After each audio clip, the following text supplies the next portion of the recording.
Hey everyone, welcome to Film Freaks. I'm Megan, and today I'm looking at 5 of my favorite short films you can easily find on YouTube. Don't worry, I'm gonna put the links in the description below, so as soon as you're done watching this, you can check them out. Before we get started, be sure to hit that like and subscribe button so you never miss a new video. All right, are you ready? I'm ready. Let's get started.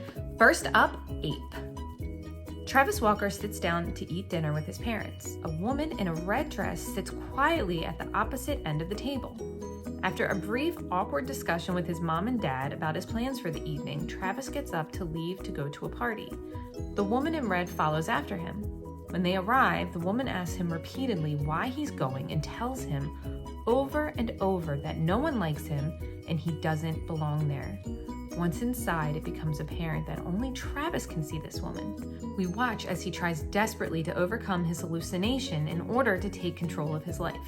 This is one of those films that tells you nothing but shows you everything. There are hints at what Travis is going through, taking medication, seeming withdrawn, but nobody actually comes out and says Travis is suffering from blank disorder. The film is only 13 minutes long, but that's really all the time it needs in order to tell the story of a man trying desperately to overcome his hallucinations in order to have a normal life. Interesting fact about this one, Josh Hutcherson, who I'm sure most of you recognize from Hunger Games, not only stars in this film, but it was his directorial debut. Number 2, Last Train Home. After going out with her friend, Linda heads home on the subway and notices a woman seated next to a hooded man who won't stop staring at her. After some time passes, another man approaches her and inquires about when she's planning on getting off the train. He tells her his stop is coming up and encourages her to get off with him. Thinking he's just an annoying guy trying to hit on her, she becomes agitated and tells him to leave her alone. But his request turns to pleading, and eventually he hands her his wallet and keys and tells her to please get off with him at the next stop. Persuaded by his willingness to hand over his personal items, she gets off the train and tells him he needs to let her know what the hell is going on. What he tells her next leaves her horrified.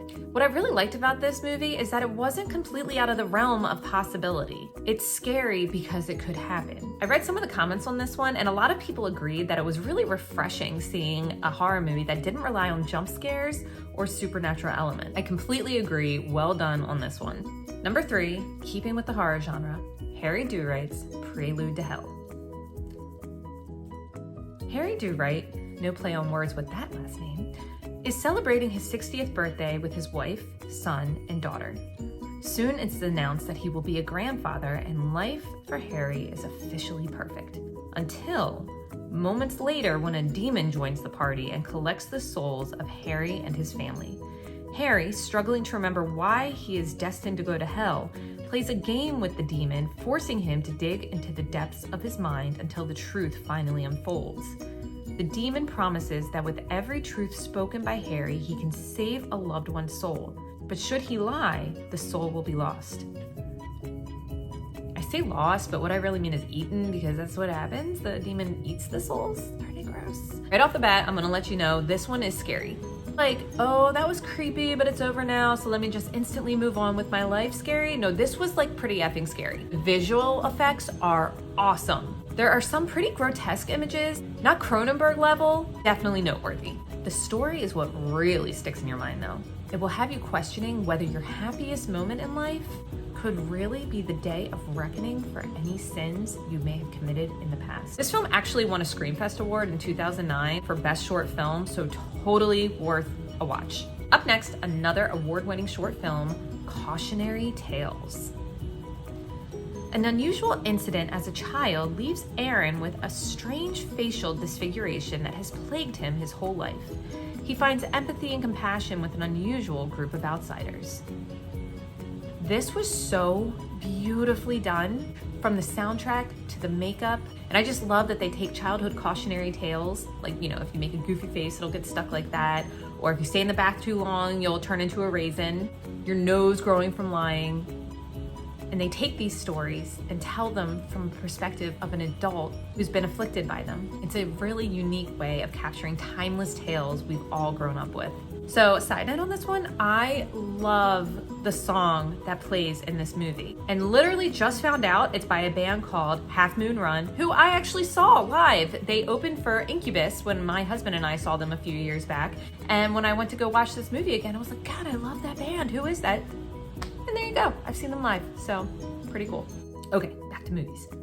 Next up, Stutterer.